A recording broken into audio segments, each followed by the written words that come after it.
Jadi konsep pajak di awal tuh sebenarnya tidak memberatkan. Hanya menjadi sesuatu yang ya kalau memang mereka mau tambahan-tambahan kenikmatan, mereka harus tanggung bareng. Itu aja sih sebenarnya konsepnya. Maka di dalam tulisannya Ibnu Khaldun itu menggambarkan bahwasanya ketika di awal-awal pemerintahan atau di awal-awal peradaban, sebenarnya tarif pajak itu sangat rendah sekali. Tapi penerimaannya banyak. Tapi sebaliknya, ketika di ujung-ujung daripada peradaban atau tanda-tanda peradaban itu mau hancur, catat baik-baik, pendapatannya menjadi sangat rendah dan tarif pajaknya menjadi sangat tinggi.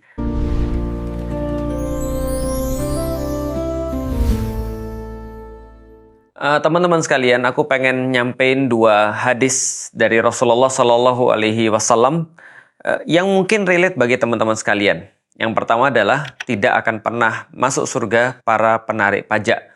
La yadkhulul jannah sahibul maksi. Jadi itu yang digunakan adalah sesuatu yang sangat keras, bukan maksiat, bukan haram, bukan sesuatu yang lain, tapi langsung ancamannya tidak masuk surga. Jadi tidak masuk surga para penarik pajak. Yang kedua adalah ketika Rasulullah Shallallahu Alaihi Wasallam itu pernah menangani kasus seorang perempuan yang berzina, lalu kemudian dia bertaubat. Ketika dia bertaubat, maka kemudian ada semacam komentar-komentar daripada para sahabat seolah-olah melihat bahwasanya perempuan ini masih menjijikkan. Tapi Rasulullah sampaikan kepada para sahabat, andaikan para penarik pajak itu bertaubat seperti perempuan ini, maka Allah mungkin akan memaafkannya. Jadi dosa para penarik pajak di masa Rasulullah Shallallahu Alaihi Wasallam itu bahkan lebih tinggi daripada orang-orang yang berzina dalam keadaan dia sudah menikah. Jadi artinya ini adalah sesuatu yang sangat fatal di dalam Islam, sesuatu yang sangat berat sekali di dalam Islam. Dan mungkin teman-teman sekarang juga sudah banyak banget mendapatkan berita. Aku sendiri secara pribadi itu rasanya bercampur terus-menerus aku tuh kayak bercampur perasaanku ketika melihat berita-berita yang termasuk pajak. Aku misalnya melihat ada orang-orang yang lagi dagang, terus kemudian mereka didatengin oleh petugas pajak, lalu terus kemudian diinfokan bahwa mereka harus bayar pajak. Waktu itu yang aku dapat adalah setiap 3 juta, maka dia harus memberikan 10%. Ini adalah petugas pajak dari daerah sepertinya. Dan kita bisa bayangin kalau andaikan ada seorang pedagang yang dagang kalau andaikan cuma 3 juta yang didapat dalam sebulan, itu dia bukan dagang untuk bisa kaya. Dia dagang untuk bisa hidup, dia dagang untuk bisa survive sebenarnya. Tapi dia harus membayar 10%. Kalau 3 juta diambil 10% berarti 300 ribu. Padahal kita tahu bahwasanya 3 juta itu kan omset, bukan keuntungan yang bersifat bersih. Dan itu ngeri banget, besar banget dan gak akan mungkin pedagang-pedagang bisa survive. Ataupun kisah-kisah dimanapun kalau teman-teman lihat di sosial media, banyak banget orang-orang yang mereka didatengin petugas-petugas pajak, lalu kemudian mereka ditekan untuk bayar pajak, atau bahkan dipermasalahkan problem-problem di masa lalu sehingga dia harus bayar pajak, yang kadang-kadang gak masuk akal. Aku secara pribadi juga dengar banyak sekali teman-temanku yang pengusaha, mereka menghadapi banyak sekali orang-orang yang datang pada mereka, para petugas pajak, dan para petugas pajak ini seolah-olah terus kemudian kayak memeras para pengusaha-pengusaha ini. Walau lam bisawab teman-teman sekalian, mungkin kita bisa jadi berbeda pendapat, tapi aku ingin menyampaikan POV daripada Islam, bagaimana terus kemudian Islam memandang pajak ini. Dan kita tahu bahwa tidak ada orang yang rela untuk mereka membayar pajak. Dan itu juga terkait dengan hadis yang lain bahwa Rasulullah Shallallahu Alaihi Wasallam pernah bersabda, tidak halal harta seorang muslim tanpa kerelaannya. Oke, kalau gitu kita coba bahas dari awal. Kita udah tahu bahwasanya pajak ini sekarang menjadi momok banget.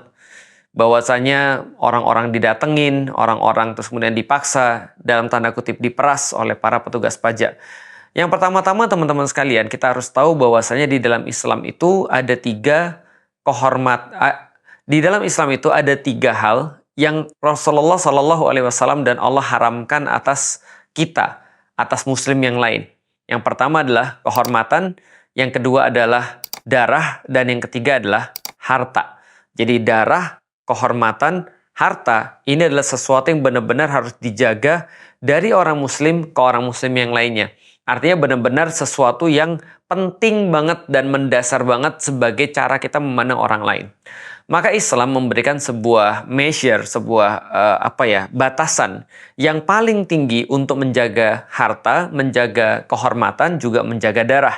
Misal, kalau ada orang datang ke rumah kita, ingin merampok rumah kita, maka kita bisa memberikan sampai batas yang paling maksimal. Yaitu bahkan untuk membela diri, kita boleh aja untuk menghilangkan nyawa orang lain, kalau orang lain itu sudah mau mengambil paksa nyawa kita. Dan itu juga berlaku terhadap harta, dan itu juga berlaku terhadap kehormatan. Dan ini adalah sesuatu yang sangat krusial sekali. Harta, kehormatan, dan juga darah. Karena itulah di dalam Islam, tidak dibenarkan seseorang untuk mengambil harta orang lain, ataupun mengambil nyawa orang lain, ataupun mengambil kehormatan orang lain, kecuali yang sudah diperintahkan oleh Allah Subhanahu wa Ta'ala. Itu disampaikan dengan jelas oleh Rasulullah Sallallahu Alaihi Wasallam, bahwasanya beliau mengatakan bahwasanya aku diutus kepada umat manusia untuk terus kemudian menjaga ketiga itu, untuk menjaga kehormatan, untuk menjaga harta, dan untuk menjaga darah. Dan itu ditegaskan oleh beliau ketika haji wada, bahwasanya hari ini, kata Rasulullah, telah haram darah kalian, kehormatan kalian, ataupun harta kalian, kecuali dengan cara yang hak.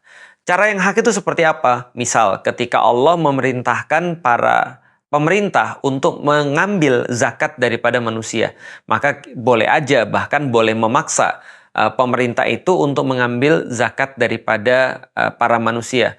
Ataupun misalnya dengan cara-cara yang lain, misalnya seperti misalnya ketika orang membayar sedekah, ataupun segala sesuatu yang telah diperintahkan di dalam Islam. Tapi dalam hal ini, zakat itu beda dengan pajak. Kalau pajak nggak ada banget di dalam Islam. Jadi ya kalau bicara tentang pajak, ya ini adalah pungutan di dalam Islam yang memang seperti tadi. Diharamkan oleh Rasulullah, tidak masuk surga sahibul maksi atau para pemungut pajak. Karena memang seperti itulah di zaman dulu. Konsep pajak itu kayak apa sih? Konsep pajak itu kayak gini. Kalau di zaman dulu, ketika Rasulullah Sallallahu Alaihi Wasallam ketika berbicara tentang tidak masuk surga para penarik pajak, tentunya pasti ada konteks. Konteks yang dilihat oleh Rasulullah Sallallahu Alaihi Wasallam pada saat itu tuh kayak Rasul melihat Persia dan Rasul melihat Romawi. Dan begitulah cara kerjanya Persia dan Romawi. Mereka bertindak ibarat preman dalam tanda kutip. Yang kayak ngelindungin orang. Setelah ngelindungin orang, ya kalau gua udah lindungin, lu harus bayar. Jadi konsepnya pajak itu adalah kayak iuran wajib yang diberikan kepada pemerintah karena pemerintah sudah melakukan perlindungan terhadap rakyatnya. Bisa dikatakan ya kayak iuran wajib preman kalau zaman sekarang gitu ya. Nah itu yang dilihat oleh Rasulullah, maka Rasul keluar dengan statement seperti itu. Kenapa? Karena Rasul lihat memang pajak ini sangat menzolimi dan sangat memberatkan orang-orang. Dia dipungut pada orang-orang yang lemah, dan mungkin itu adalah sesuatu yang justru tidak terjadi pada orang-orang yang kaya. Sehingga orang-orang yang kecil bertambah susah hidupnya, dan orang-orang yang besar bertambah mewah hidupnya karena mereka justru menikmati dari pajak itu. Sistem ini yang dikritik oleh Rasulullah Sallallahu Alaihi Wasallam dan yang menjadi sebuah konteks kenapa disebutkan hadis yang tadi itu. Nah, ini pun berlaku di Persia dan di tempat-tempat yang lain. Bahwasanya Rasul sangat menentang inequality di dalam ekonomi. Jadi ketika negara ini berfungsi sebagai kayak preman tadi, ya iuran rakyatnya diambilin. Apakah lantas seperti itu terus dari awal? Jawabannya mungkin enggak. Tapi pajak itu ya kayak orang-orang misalnya mereka berkumpul. Lantas ketika mereka berkumpul tentu saja mereka buat sebuah pemerintahan. Peradaban kan mulainya dari seperti itu ya. Lalu terus kemudian ketika mereka berkumpul, mereka menunjuk orang-orang tertentu atau kelompok tertentu untuk menjadi pemerintah atau untuk menjadi governor di antara mereka, orang yang mengatur di antara mereka, ya maka mereka memberikan orang itu sebuah kekuasaan dan sekaligus iuran lah untuk ngatur mereka. Ya gampangnya begini misalnya. Anggaplah misalnya contoh kita 100 orang ngumpul. Karena semua orang punya kerjaan, terus kita bilang siapa yang ngurusin rumah kita nih 100 orang ini. Maka dibilang ya udah kamu aja yang ngurus. Orang tuh bilang, ya kalau aku urus berarti ya kalian harus percaya dong pada aku. Iya kita percaya banget sih sama kamu. Nah setelah kita bilang kita percaya sama dia, ya kita kasih dia gaji atas ganti waktunya. Karena dia bisa aja bertani, dia bisa aja berdagang ataupun yang lain. Tapi dia mau untuk ngurusin rumah kita bareng-bareng. Nah, itulah pemerintah sebenarnya kan ya. Kita minta dia untuk ngurusin urusan kita bareng-bareng, dan urusan bareng-bareng ini, rumah bareng ini harus di maintenance kan. Nah, maintenance itulah menggunakan terus kemudian tadi uang dari kita sendiri, kita bayar kepada dia, kita gaji dia. Selain itu dia juga bilang, tapi kan nanti kita juga harus bayar listrik ya. Kita juga harus barang-barang baru harus kita beli ya. Ataupun kalau kalian mau punya sesuatu yang mewah yang lain, internet misalnya, yuk kita urunan yuk. Nah, itu konsep pajak di awal. Jadi konsep pajak di awal tuh sebenarnya tidak memberatkan. Hanya menjadi sesuatu yang ya kalau memang mereka mau tambahan-tambahan kenikmatan, mereka harus tanggung bareng. Itu aja sih sebenarnya konsepnya. Maka di dalam tulisannya Ibnu Khaldun itu menggambarkan bahwasanya ketika di awal-awal pemerintahan atau di awal-awal peradaban, sebenarnya tarif pajak itu sangat rendah sekali. Tapi penerimaannya banyak. Tapi sebaliknya ketika di ujung-ujung daripada peradaban atau tanda-tanda peradaban itu mau hancur, catat baik-baik, pendapatannya menjadi sangat rendah dan tarif pajaknya menjadi sangat tinggi.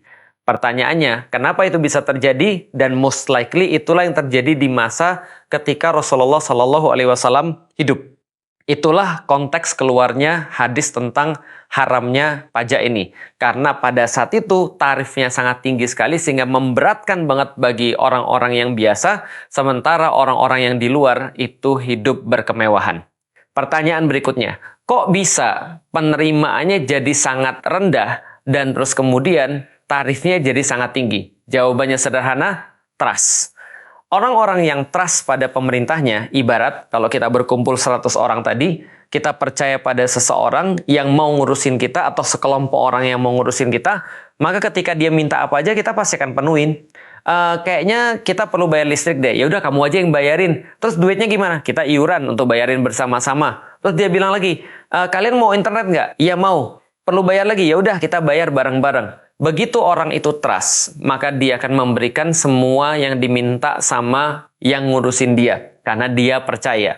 Tapi kalau andaikan yang ngurusin ini, pertama terus kemudian dia kelihatan, dia memang yang ngurusin orang-orang kita. Tapi ternyata dia bermewah-mewahan, lalu terus kemudian dia beli mobil yang baru, lalu terus kemudian dia beli tas yang harganya 300-400 juta, dia jalan-jalan pergi ke luar negeri terus setiap waktu, lalu terus kemudian dia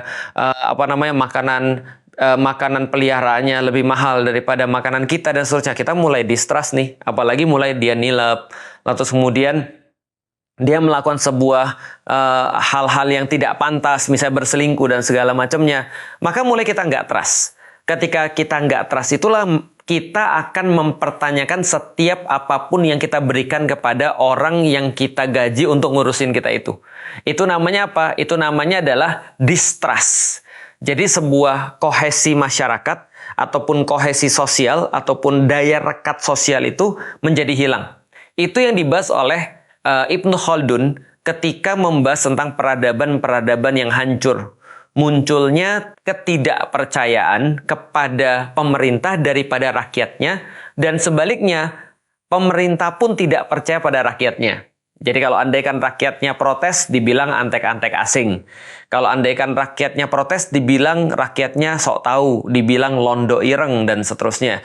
Dan sebaliknya ketika rakyatnya sudah terbiasa ngelihat pemerintahnya bersikap tidak bisa dipercaya, maka mereka pun akan mempertanyakan apapun yang terjadi pada pemerintahan itu. Inilah efek daripada ketidakadilan, sebagaimana yang dibahas juga oleh para ulama-ulama. Efek daripada ketidakadanya kepercayaan ini akhirnya membuat orang tuh ya jadi malas perhitungan. Setiap orang-orang mau bayar pajak, mereka akan ngitung. Kalau bisa bohong, mereka bohong sekalian. Kenapa? Karena mereka tahu, karena mereka sadar, karena mereka juga bertanya-tanya, ini sebenarnya untuk mereka atau bukan. Karena mereka paham dan sadar bahwasanya ini kayaknya lebih banyak dimanfaatkan untuk sesuatu yang justru akan membuat mereka susah. Maka mereka tuh ya ketika distrust itu pajak akan turun. Dan ketika pajak turun dan negara nggak punya pendapatan yang lain, maka negara akan menggunakan segala cara untuk bisa membuat orang-orang membayar lebih banyak gitu maksudnya. Jadi dinaikkanlah, terus kemudian kalau zaman sekarang katakan dinaikkan rasio pembayar pajak. Tapi sebenarnya enggak, yang dinaikkan bukan orangnya yang diperbanyak, yang ditarik pajaknya, tapi dinaikin per orang, pajaknya tuh ditambah-tambah terus. Kalau hari ini ada pajak makanan, besok ada pajak tanah, ditambah lagi ada pajak misalnya cangkul, besoknya lagi ada pajak jalan, besok ada lagi pajak bernapas dan seterusnya. Ini semua pajak semuanya. Nah, itu ditambah sehingga tambahlah distrust masyarakat terhadap pemerintah ini. Apalagi kita tahu bahwasanya ketika pemerintah itu misalnya mereka tidak berkompetensi, maka mereka akan menggunakan semuanya duit untuk bisa ya melanggengkan apapun yang dia lakukan. Gampangnya gini deh. Kalau Anda orangnya itu bisa dipercaya, kalau Anda orangnya kompeten, biasanya Anda nggak perlu banyak duit. Biasanya ya, Anda nggak terlalu perlu banyak duit. Misal ya, kalau Anda tuh orang baik, Anda pasti akan kemana-mana, itu biasanya nggak perlu duit. Datang ke tempat sesuatu, ditawarin makanan. Terus kemudian datang ke satu tempat, kalau ada orang misalnya dia lagi bahagia, Anda diajak dan seterusnya. Tapi begitu Anda tidak punya keahlian, Anda apapun akan bayar. Gitu kan ya. Jadi Anda harus menyelesaikan segala sesuatu dengan bayar. Nah, itu juga menambah parahnya keuangan pemerintah. Dan ujung-ujungnya mereka akan naikin pajak. Terus-menerus spiralnya kayak begitu tuh. Distrust, akhirnya terus kemudian bertambah orang nggak mau bayar pajak. Ketika orang-orang nggak mau bayar pajak, lalu terus kemudian mereka, karena mereka nggak percaya sama pemerintah bisa mengelola pajak itu, lalu terus kemudian mereka mengurangi ataupun berpikir untuk bayar. Kurang lagi, mereka melakukan kemaksiatan lagi, kezaliman lagi, distrust lagi, terus-menerus begitu. Jadi pejabat tidak kompeten, pejabat tidak adil, buat orang distrust. Distrust membuat orang tidak mau bayar. Ini makin kacau lagi, terus-menerus kayak gitu spiral. Seperti yang kita lihat di negeri Hokage, bukan Hokage, di negeri Wakanda, di negeri ya teman-teman tahu sendirilah. Nah, ini yang terus kemudian menjadikan situasi itu tambah parah. Makanya kalau kita lihat sekarang, kenapa terus kemudian pemerintah itu benar-benar serius untuk memperbanyak penghasilan dari pajak? Ya karena memang nggak ada penghasilan yang lain. Karena penghasilan Indonesia itu ya 80% kalau nggak 85% itu berasal daripada pajak.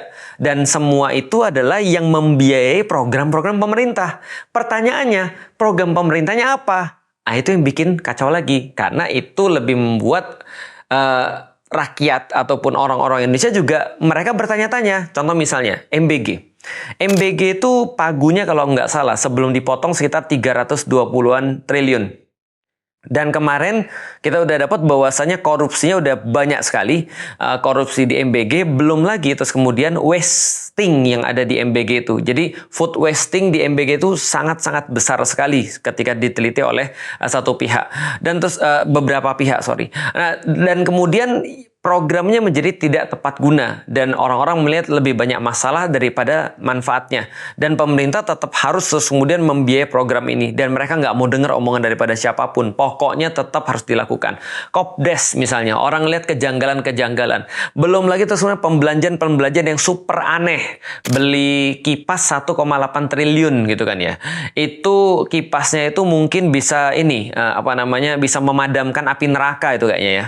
Atau malah untuk ngipasin supaya bara neraka tuh tambah panas gitu ya. 1,8 triliun untuk beli kipas. Bayangin itu jadi bahan ketawaan kita, laughing stock seluruh dunia. Beli kipas 1,8 triliun, satunya 11 juta. Bayangin, yang buat aku ketawa apa?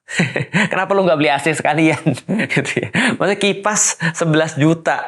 AC beli satu bisa untuk terus kemudian berapa tahun tuh bayar listriknya kalau 11 juta. Apalagi kalau solar cell gitu ya. Nah, pembelanjaan yang nggak masuk akal seperti ini bukan cuma 1-2. Banyak banget.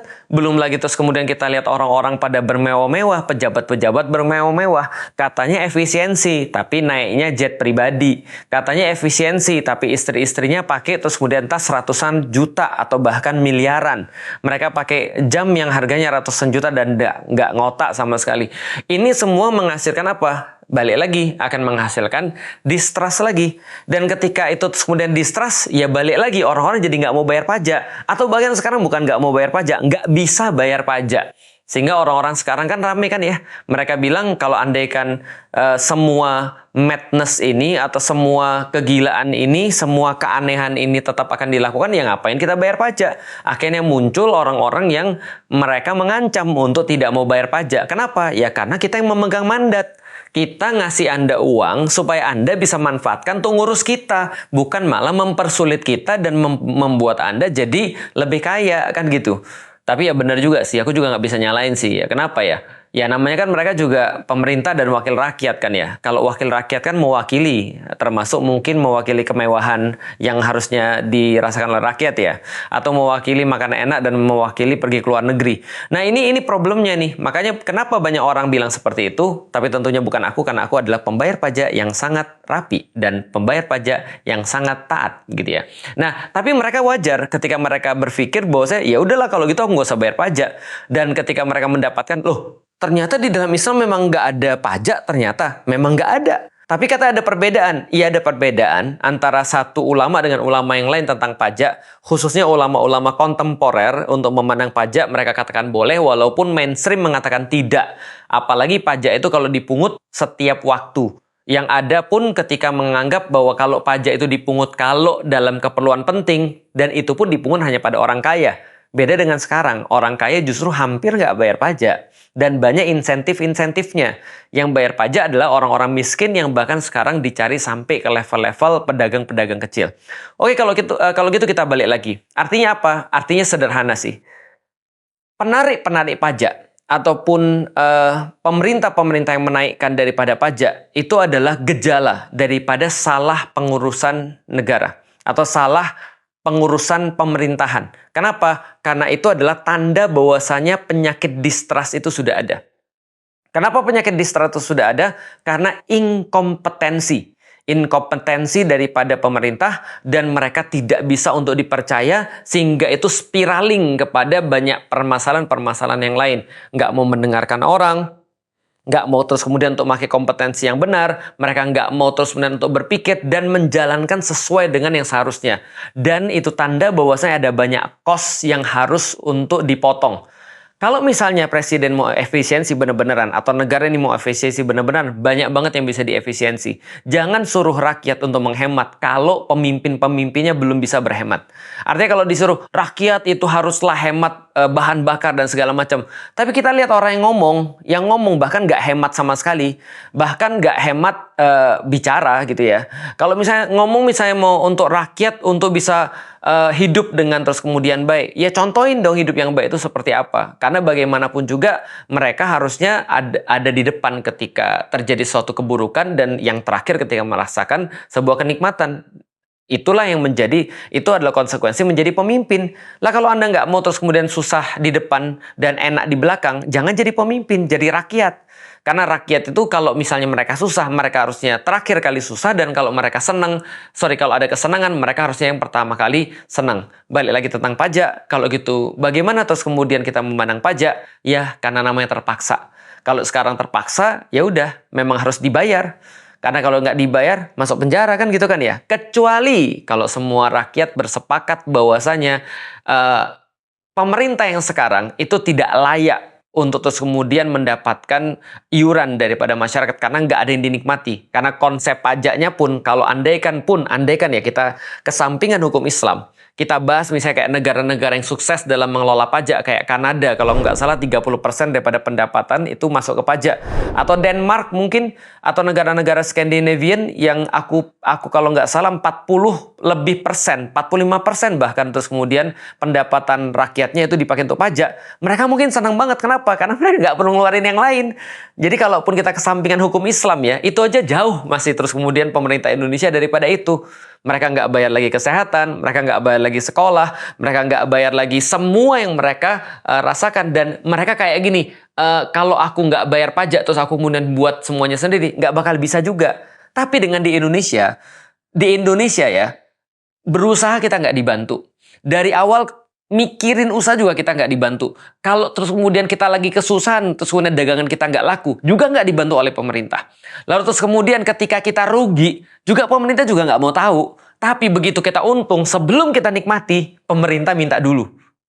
Itu yang sebenarnya membuat distrust dan membuat orang banyak terzolimi. Dan itu mengapa mungkin banyak yang relate banget ketika Rasulullah Shallallahu Alaihi Wasallam menyampaikan tidak akan masuk surga para penarik pajak. Kenapa? Harusnya negara nggak cuma bergantung pada pajak. Kalau sekarang 85% itu dari pajak, harusnya negara lebih terhormat daripada itu. Aku mau nunjukin satu aja. Nggak usah banyak-banyak, kita nggak usah membahas pendapatan-pendapatan negara di dalam Islam. Kita nggak usah membahas bagaimana Umar bin Khattab itu dulu ngasih per orang itu bisa sampai jutaan per orang loh, per kepala dikasih jutaan untuk sebagai sebuah apa ya, sebagai sebuah bantuan bagi mereka. Setiap orang di masa Umar dikasih jutaan. Kita nggak usah bahas itu. Oke, kita bahas Amerika aja. Amerika negara yang mungkin kita tahu nggak layak dijadikan sebagai panutan. Tapi teman-teman tahu dia berhasil untuk memonetisasi pendapatan dari sekedar sport, olahraga aja, itu aku iseng-iseng dapat sekitar total 16.000, bukan miliar, 16.000 triliun. Itu pendapatan dari sport dan semua industri yang terkait dengan sport itu. Baik dari rekreasinya, baik dari terus kemudian industri sportnya sendiri, merchandise dan segala macam itu sampai 16.000 triliun. Sementara PDB Indonesia, sorry bukan PDB, target pendapatan pajak Indonesia 2.000 triliun maybe.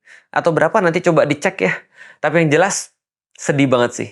Kita punya banyak sumber daya alam padahal.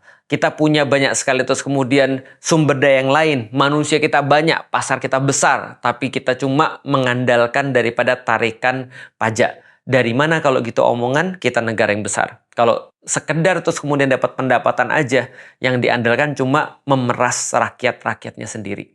Kalau gitu, mau coba ke dalam sistem Islam nggak?